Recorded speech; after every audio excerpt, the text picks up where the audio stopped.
আজকের এই দিনে 15 বছর আগে আমাদের দেশের সন্তান আমার বোন ফেলানীকে নির্মম ভাবে হত্যা করা হয়েছিল।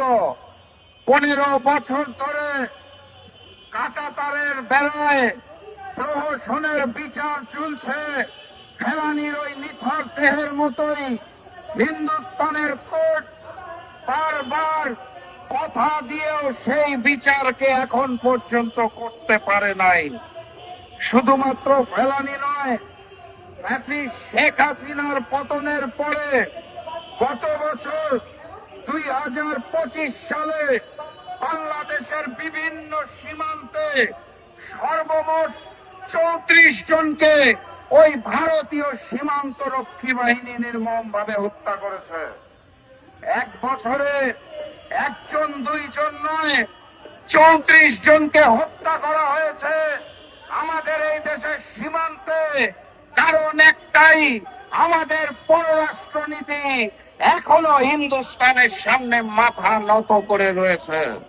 সংগ্রামী সাথী এবং বন্ধুগণ, সীমান্ত রক্ষী বাহিনী হিন্দুস্তানের যারা রয়েছেন তারা শান্তির ভাষা বুঝেন না, তারা সাদা পতাকার ভাষা বুঝে না, তারা আলোচনার ভাষা বুঝে না। অতএব এভাবে করে সমাধান হবে না। সমাধান একটাই, মাথা উঁচু করে বাঁচতে হবে। ওপার থেকে যদি একটা গুলি আসে তাহলে ওপার থেকে পাল্টা দুটো গুলি ছুটতে হবে। সংগ্রামী সাথী এবং বন্ধুগণ, যারা শান্তির ভাষা বুঝে না সেই ভারতীয় সীমান্ত রক্ষী বাহিনী কসাই মোদির সীমান্ত রক্ষী বাহিনীকে শান্তির ভাষা না বুঝলে গুলির ভাষাতে বুঝাতে হবে। আজকের এই দিনে দাঁড়িয়ে আমরা স্পষ্ট ভাষায় বলে দিতে চাই, বাংলার মসনদে, বাংলার গদিতে এই মুহূর্তে ভারতের তিলকওয়ালি মুখ্যমন্ত্রী ফ্যাসিস্ট শেখ হাসিনা নাই। মেরুদণ্ড বিক্রি করাচ্ছে, মাথাকে বিক্রি করাচ্ছে, শহীদী মৃত্যু উত্তম। অতএব আমরা জানিয়ে দিতে চাই, প্রয়োজনে আবারও শহীদ হতে হবে, কিন্তু ভারতীয় আধিপত্যবাদ এবং ভারতীয় আগ্রাসনের সামনে মাথা নত করা যাবে না। আপনারা সবই জানেন এবং বুঝেন, ভারতের একটা ক্রিকেট খেলায় আমাদের দেশের প্লেয়ার মোস্তাফিজকে নেওয়া হয় নাই। কারণ তারা দাবি করেছে বাংলাদেশে নাকি হিন্দুদের উপর অত্যাচার করা হচ্ছে। বাংলাদেশের হিন্দু, মুসলিম, বৌদ্ধ, খ্রিস্টান সকলে মিলেমিশে বসবাস করে। বরং আমরা দেখতে পাই যে ওই হিন্দুস্তানে মুসলমান এবং খ্রিস্টানদের উপর অত্যাচার করা হয়। যারা নিজের দেশে শান্তি স্থাপন করতে পারে না, সাম্যের দেশ করতে পারে না, তারা এসে বলে বাংলাদেশে হিন্দু অত্যাচারের কথা।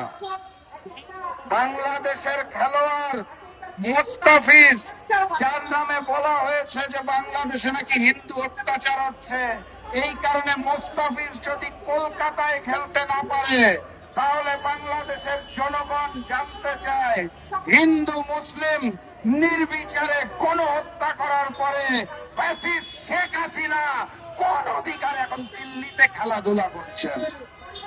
অতএব আমাদেরকে এইসব বুঝ দিবেন না, মিথ্যা তথ্য প্রচার করবেন না। নতুন বাংলাদেশে ভারতীয় আধিপত্যবাদ এবং আগ্রাসন মেনে নেওয়ার জন্য হাতিদের জন্ম হয় নাই। আমার এক ভাই হাতিকে হত্যা করা হয়েছে, লক্ষ হাতির জন্ম নিয়েছে। বারবার আবু সাইদ হাদির মতো আমরা রক্ত দিতে প্রস্তুত আছি, কিন্তু নতুন বাংলাদেশের গদিতে আমরা ওই ফ্যাসিস্ট শেখ হাসিনার মতো নতুন স্বৈরাচার এবং জালিমকে বসতে দিতে রাজি নই।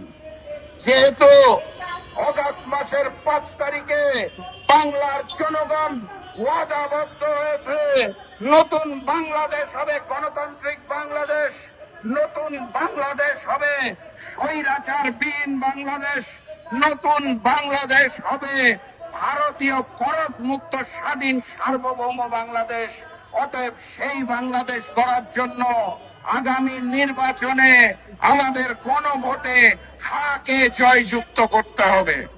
একই সাথে সাথে 11টি ইসলামী এবং দেশপ্রেমী দল যেখানে একত্রিত হয়েছে তাদেরকে ভোট দিয়ে জয়যুক্ত করতে হবে। কারণ আমরা বাংলার মসনদ, বাংলার গদি আর নতুন জালেমের হাতে দেব না, আর নতুন দিল্লির গোলামের হাতে দিব না। নতুন বাংলাদেশ হবে জনগণের বাংলাদেশ, দেশপ্রেমিক বাংলাদেশ, ইসলামী বাংলাদেশ ইনশাআল্লাহ। সেই আশাবাদ ব্যক্ত করে এবং ফেলানি হত্যার বিচার দাবি করে বাংলাদেশের পররাষ্ট্র মন্ত্রণালয়কে শীত দ্বারা খাড়া করে দাঁড়ানোর আহ্বান জানিয়ে আমি আজকের মতো বিদায় নিচ্ছি। বিজয়ের পথে যাত্রা শুরু, জীবন অথবা মৃত্যু। আসসালামু আলাইকুম।